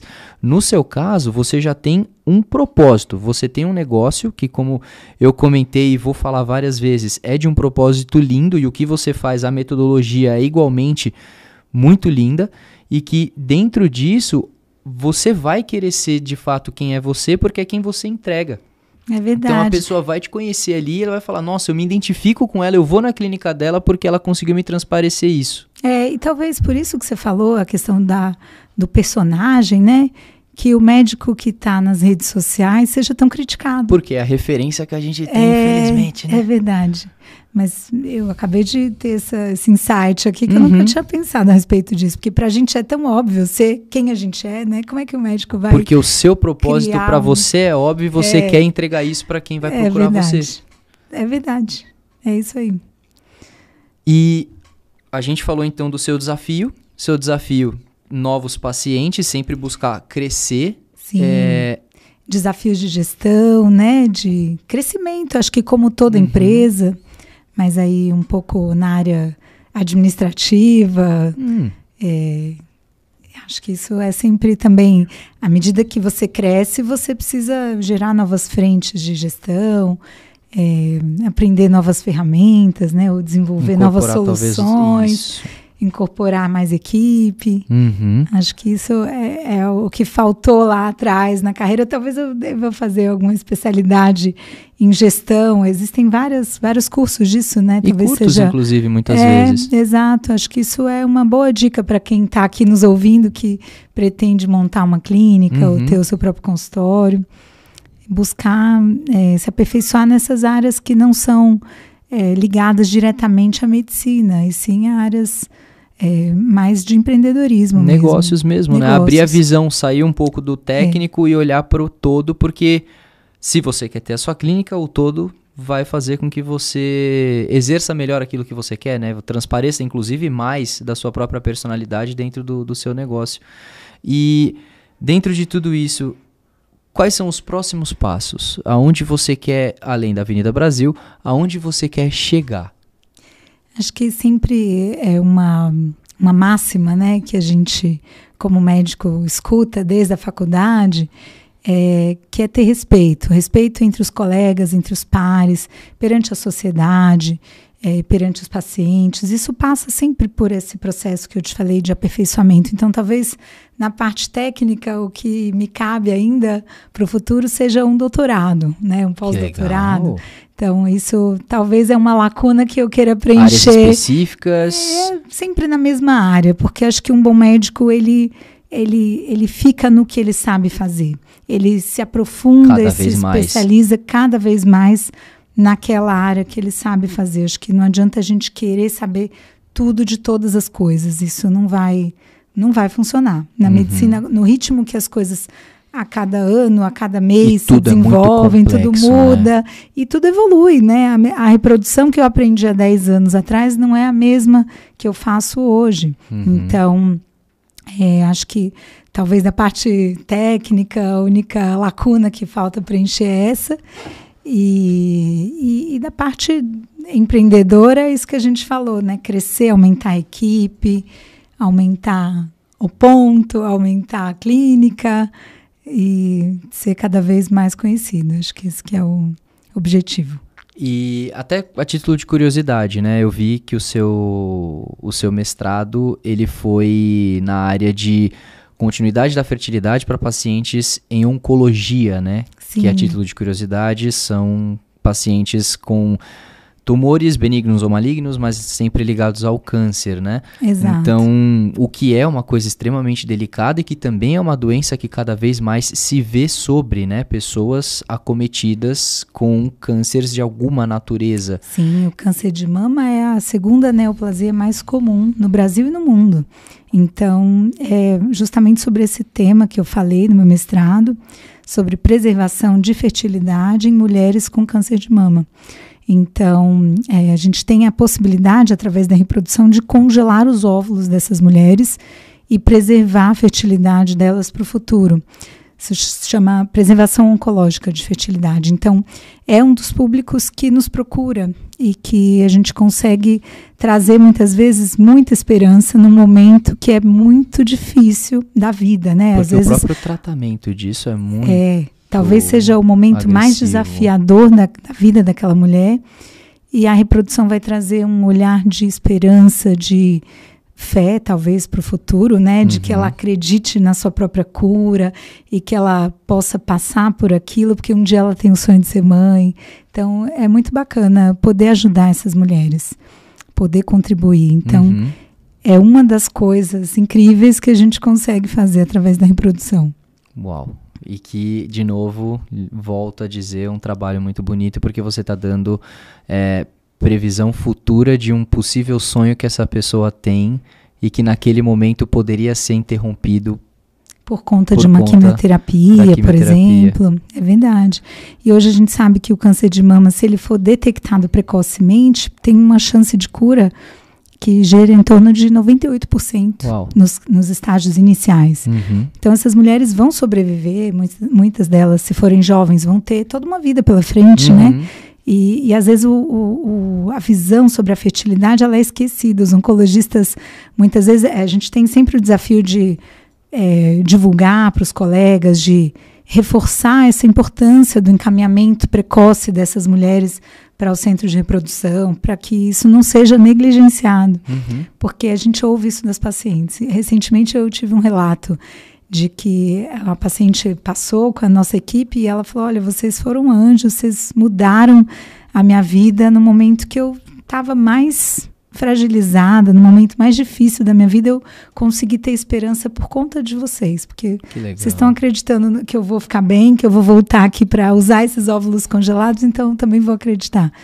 Então, acho que passa um pouco por isso também, né? Esse apoio, além do tratamento oncológico, que nesse contexto é o mais importante que ela tem a fazer, mas a gente consegue combinar as duas coisas sem prejuízo nenhum, pelo contrário, só com benefícios para o paciente. E que a gente, eu costumo dizer que boa parte da nossa vida, de um modo geral, ela vem com aquilo que a gente acredita, né? Então, você acabou de falar uma coisa muito bonita e importante, que é o relato da pessoa que se via muitas vezes sem esperança, mas que vocês deram essa esperança para ela. A partir do momento que ela passa a acreditar, se a probabilidade de cura era 98%, ela ganhou mais porcentagens ali, porque ela está se propondo a passar pelaquela situação também. Quanto mais forte e mentalmente preparado nós estamos, a gente consegue encarar todas as coisas melhor, né? Sim, então, os desafios da vida, né? É muito bonito tudo isso. Assim como a gente pode fazer total diferença no atendimento, por exemplo, de um casal ou um público LGBTQIAP+, que muitas vezes são pessoas que sofrem preconceitos na sociedade, desde que se colocaram, né, ou que se reconheceram nessa situação, né? E que a gente tem que ter toda uma sensibilidade, um cuidado, um acolhimento específico para essas pessoas e que passa pela humanidade, como a gente falou, né? Desde o início, que deveria ser uma condição de todos os médicos, mas a gente vê que não é. E nem todas as clínicas oferecem um bom suporte para essas pessoas, ou que elas não se sintam julgadas, ou que elas não se sintam, enfim, vítimas de preconceito, por qualquer que seja a razão, né? E cada vez mais a gente tem pessoas que se aceitam e se assumem nessa posição e que, né, a gente tem vários recursos na reprodução, não só para preservar a fertilidade, por exemplo, num caso de um homem trans que deseja preservar a sua fertilidade para o futuro. ele pode realizar o congelamento de óvulos e futuramente usar esses óvulos para engravidar, né? Dependendo da composição familiar, né? Ou uma mulher trans, que é mais fácil ainda, né? Congelar o sêmen antes de fazer um processo de transição hormonal, de terapia de reafirmação hormonal. Então, a gente tem cada vez mais na sociedade uma aceitação, uma inserção dessas pessoas no mercado de trabalho, na sociedade como um todo. E são pessoas que vêm cada vez mais buscando esse desejo de construir suas famílias. Então, a gente precisa estar capacitado e ter uma visão de acolhimento e de estar lado a lado, né, das pessoas que nos procuram, independente de qualquer situação. E que reforça ainda mais a questão psicológica da coisa, né? Não só você, mas também ter outros profissionais ali, todos dentro desses mesmos valores, que é importante para que vocês consigam dar esse acolhimento 360 para essas pessoas, né? Sim. Porque são pessoas com seus desejos, mais uma vez, um dos mais bonitos que tem, que é dar seguimento a uma família de fato, né? Então, é uma coisa muito interessante. E eu quero fazer uma quebra aqui, porque a gente está falando muito sobre empreendedorismo, profissionalismo e tudo mais. E a Lu, pessoa. Então, como é que é hoje você se vê como pessoa? Então, você tem a versão empreendedora, a versão médica, a versão acadêmica. Então, a título de curiosidade, ela é preceptora também do Hospital da Mulher. Então, ela recebe pessoas que são residentes em reprodução. Mais uma das suas faces. Frentes, sim, mãe, esposa. Como que é tudo isso?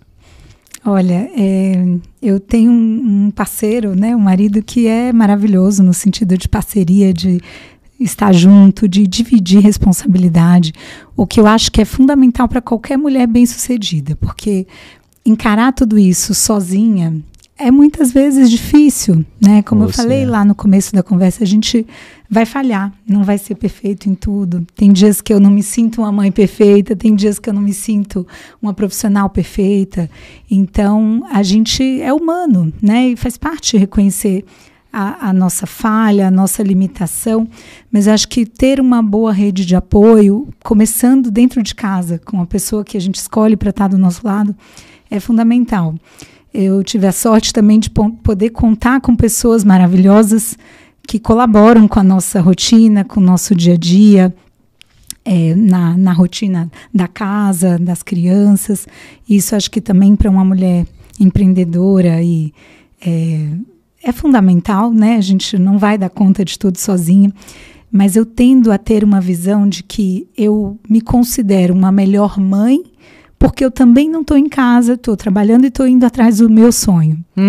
Eu acho que eu volto para casa melhor para as minhas filhas. E eu trago esse exemplo para elas que vão usar na vida delas, né? Como a minha mãe fez isso comigo lá atrás, que era de uma outra área, que não tinha nada a ver com medicina, mas sempre foi uma mulher que batalhou, que foi atrás do seu sonho, que sempre... É o exemplo do trabalho. Foi o meu exemplo do trabalho. Então, eu acho que para a mulher passa por tirar essa culpa de se sentir ausente ou de não estar em casa, entender que faz parte você dar atenção a um pouquinho para cada fatia, né? Acho que a gente se sente completa quando você se livra um pouco dessa culpa, né? Eu sempre quis ser mãe, sempre quis ter a família, casar, enfim.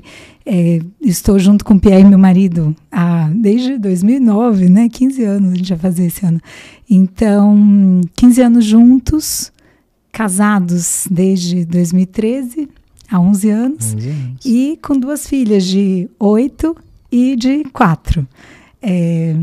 Não foram anos sempre fáceis, né? Vivemos desafios. O momento do puerpério é um momento muito desafiador para a mulher. Voltar para o mercado de trabalho, se reidentificar como mulher naquele contexto que ela é 100% mãe. Então, para mim, isso foi uma disrupção muito forte, porque eu vim sempre muito foco profissional, relacionamento equilibrado ali com o profissional. No momento que eu virei mãe, eu precisei recalcular essa rota. Legal. Eu precisei me reencontrar, porque, claro, existe um momento ali da licença maternidade, um momento que é muito... Você tem um recém-nascido que depende totalmente de você e você está muito envolvida naquele ambiente, naquele momento, né? Mas depois de alguns meses começou a me fazer falta trabalhar, ter o meu papel, né, social como médica e voltar a produzir, me sentir produtiva, me sentir realizada profissionalmente também. Então, aí eu voltei muito cedo para o consultório. Nas 2 gestações, eu voltei a trabalhar muito cedo, como é o caso de muitas médicas, mas com a vantagem de ter uma flexibilidade também de trabalho. Então, voltei muito cedo, mas só no consultório. Então, eu fazia minha agenda, marcava períodos mais curtos, porque eu queria estar presente em casa com as minhas filhas. Claro que no momento que eu decidi ter a minha clínica, isso aí mudou um pouquinho, né? Também hoje as meninas estão um pouco maiores e a gente consegue equilibrar um pouco melhor, porque já tem a escola, elas têm já a vida social delas também, então isso vai dando e que mais numa fase liberdade. Inicial, qualquer empresa de qualquer segmento acaba demandando muita energia e muito esforço, né? Então, exato, então foi um momento que eu precisei muito da parceria forte com o meu marido, que acabou assumindo alguns papéis além do que ele já fazia, para que eu pudesse dar o foco no crescimento da clínica, no lançamento, né, da clínica, na verdade. E que, aos poucos, isso é um trabalho diário de equilíbrio, de conversa, acho que muito passa pelo diálogo também. Sempre. Pela força da parceria que a gente tem. Tivemos algumas crises de superar momentos difíceis, né? E que faz parte também de relacionamentos longos. Acho que o que vale é a vontade que a gente tem de fazer a coisa dar certo. Como acho que é em todo relacionamento, como eu falo com meus pacientes que eu acompanho, que vejo os casamentos, como ficam depois dos filhos, né? Que passa um pouco por um momento de que o casal fica um pouco esquecido e o foco são os filhos, e depois a gente precisa se reencontrar nessa equação, né? Mas acho que o que fica mesmo é a vontade de fazer dar certo e traçar os caminhos e contar com as ajudas que a gente precisa, aceitar essas ajudas, né? Porque muitas vezes a mulher vira mãe e ela quer dar conta de tudo sozinha.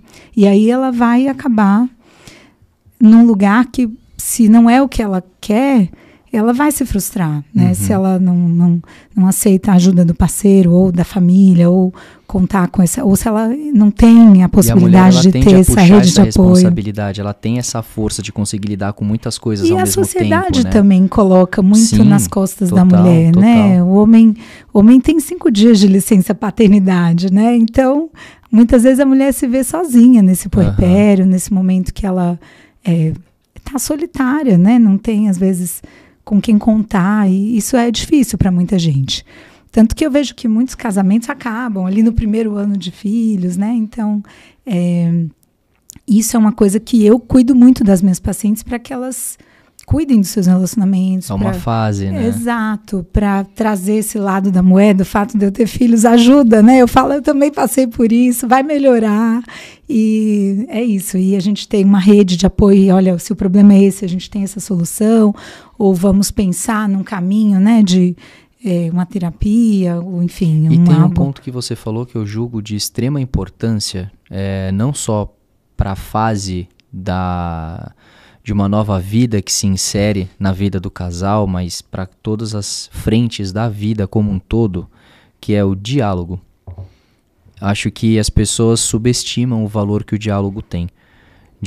Tudo bem que uma terapia é extremamente importante, mas de nada vale uma das pessoas ir à terapia, ou talvez as duas em separado, se não há o diálogo entre elas, porque elas se resolvem com um terapeuta, mas é uma com a outra dentro de casa todos os dias. Sim. E mais uma vida inserida ali no meio agora. Sim. Então, isso eu valorizo muito. Então, as pessoas precisam aprender a dar mais valor ao diálogo e serem capazes de se desarmar. Porque hoje eu também sinto isso, que as pessoas elas vão para um diálogo armadas, porque eu tenho certeza, eu sou o dono da razão. As pessoas estão mais intolerantes hoje em dia, né? E acho que os relacionamentos estão mais fugazes também. E acho que passa um pouco por isso que você está falando, da falta do diálogo, da não importância ao diálogo, porque muitas vezes a pessoa pressupõe que o outro sabe o que você está sentindo, né? E na realidade não é assim. Essa é a coisa mais maluca a gente que eu já precisa escutei. Falar, né, o que está sentindo, o que está se passando pela sua cabeça. As pessoas não adivinham. Ou numa situação dessas, né, de um casal chegado na maternidade, muitas vezes existe uma situação de sobrecarga, de muitas tarefas, de privação de sono, e junto com isso a falta do diálogo pode ser uma bomba atômica, né? Então precisa ter um olhar compassivo, assim, para entender e se colocar na posição do outro e justamente querer que essa parceria dê certo. O diálogo vai facilitar a vida do casal, né? Porque você consegue se esvaziar, a pessoa também, e quem mais vai querer você bem do que a pessoa que está com você e apostou passar a vida com você? Teoricamente tem que fazer sentido, né? Sim. Então eu vejo que as pessoas subestimam isso, e não só na vida do casal, mas quando a gente olha para as frentes profissionais é a mesma coisa, né? As pessoas dentro de escritórios, carreiras, indústrias, clínicas, pouco diálogo, e aí a gente tem mais intolerâncias e as pessoas um pouquinho mais explosivas do que costumavam ser, e isso é o suficiente para que haja problema, né? E muitas vezes um simples diálogo resolve algo que se torna gigantesco de uma maneira extremamente simplória, né? Sim, e na era do emoji, das mensagens de texto, né? Às vezes nada substitui uma conversa, né? Uhum. Você ligar para a pessoa, você encontrar com a pessoa e falar pessoalmente o que está se passando, né? É bem diferente de você escrever e a pessoa ler sem seu tom da voz, sem saber qual que é a entonação, né? Uma mensagem pode ser mal interpretada por uma falta de clareza ali na comunicação. E na mensagem escrita sempre tem a coisa que você vai ler com o sentimento que você tá, não com o sentimento que a pessoa te mandou a mensagem. Então, se você tá bem, às vezes até uma coisa ruim pode ser interpretada como algo normal. Sim. Se você tá mal, uma coisa boa pode virar algo ruim. Então isso é uma coisa que, mais uma vez, as pessoas subestimam, né? O fato da conversa como a gente está tendo, olhando um no olho do outro, o qual há o sentimento a ser expresso, mas que, se é para resolver algo que talvez não esteja tão bom, que as pessoas também saibam deixar as suas armaduras de lado e ter um diálogo, porque o único grande objetivo ali é que algo fique melhor e que saia daquela conversa de uma maneira renovada, né? E que é um pouco o problema das redes sociais, né? Que podem ser maravilhosas em vários âmbitos, mas também trazem um pouco desse ar de intolerância, às vezes de hostilidade, né? A gente vê muitos movimentos e pessoas que são massacradas nesse sentido e que muitas vezes são por faltas ou falhas, né, na comunicação. Exatamente. E uma pergunta a mais. E a Lu, no futuro da vida pessoal, frente a tudo isso que você quer ainda atingir de novos desafios? Então você quer aumentar o portfólio de serviços, talvez aumentar a equipe, olhar para a gestão, talvez trocar de endereço, afinal sabemos aonde você quer chegar, uma nova especialização, talvez com doutorado, um pós-doutorado. Então a gente tem aqui muitos caminhos já imaginados dentro dessa vida.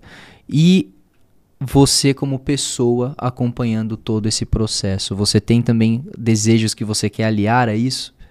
Olha, eu acho que como mãe o meu principal objetivo é que eu consiga criar minhas filhas felizes e que elas possam conseguir se encontrar na vida delas e perseguir os próprios sonhos. Então, acho que esse é um desafio como pais, que a gente precisa aprender a não fazer com que o filho replique o seu modelo de felicidade ou o seu modelo de sucesso, e que a gente consiga estimular que a criança venha do jeito que ela veio para ser, né? E que ela expresse a sua identidade, a sua individualidade.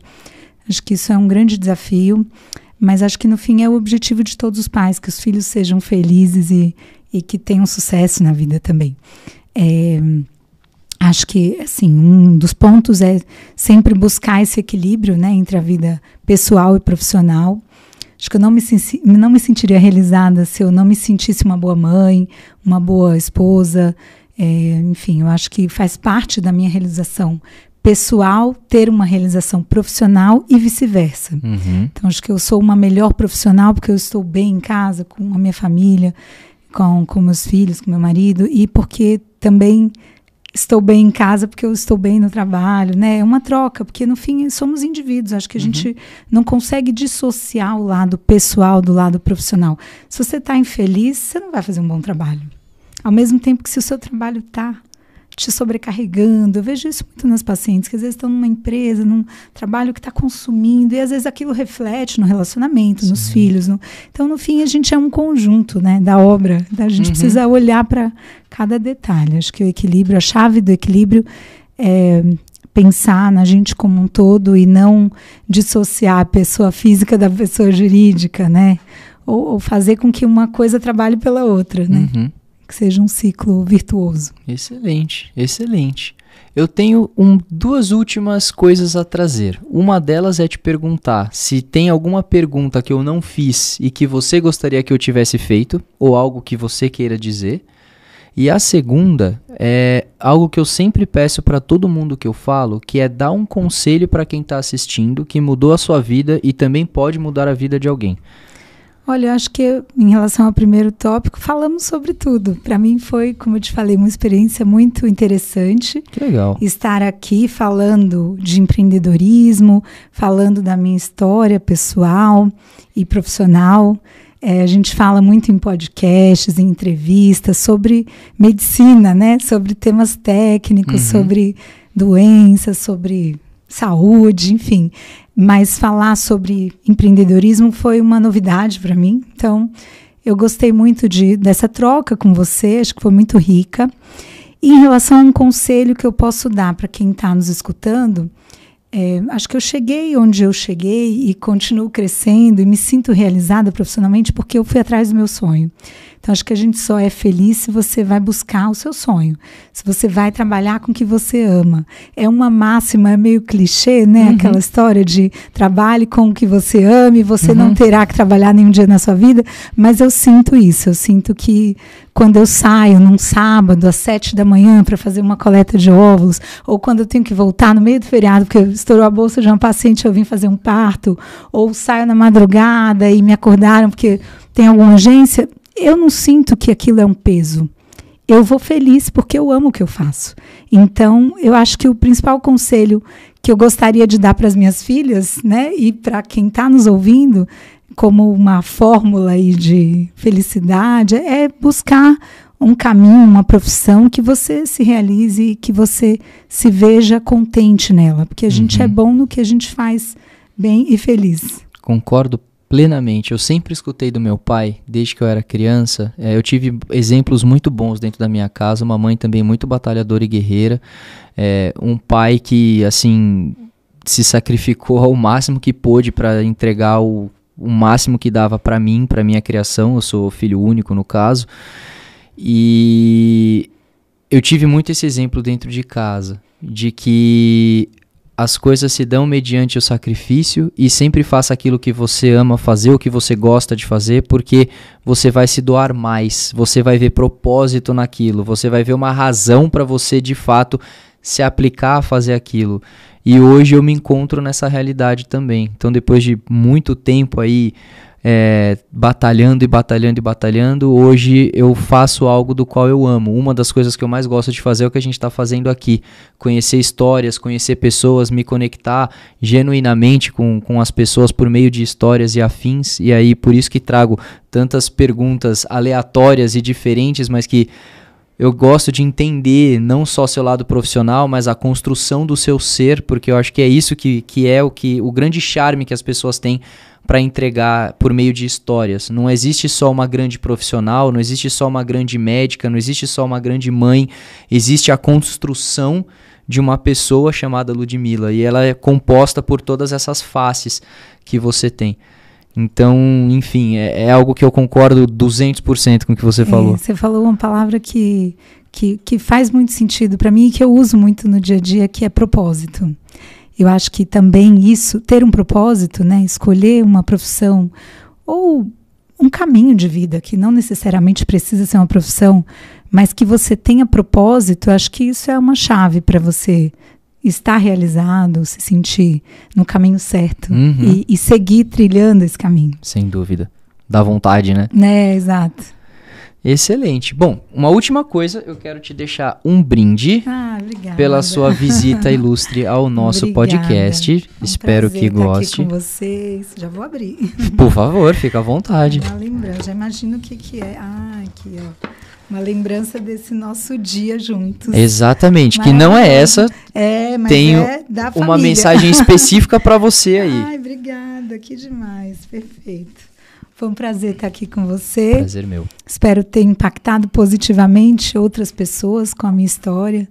E muito prazer conhecer o seu trabalho também. Obrigado. E ver a forma que você impacta a vida das pessoas, o trabalho, enriquece, né? Com esses conteúdos diversos que vocês trazem aqui. Com toda certeza. Eu acho que 100% das pessoas têm história para contar, independente de quem elas sejam, e elas podem ser capazes de tocar alguém de maneira positiva. Então eu tenho certeza absoluta que a sua história vai tocar alguém e que eu espero que seja uma pessoa que vai olhar para um mercado talvez de medicina ou qualquer outra coisa e se tornar uma pessoa muito melhor por algo que ela aprendeu com você aqui. Esse é o grande objetivo da coisa.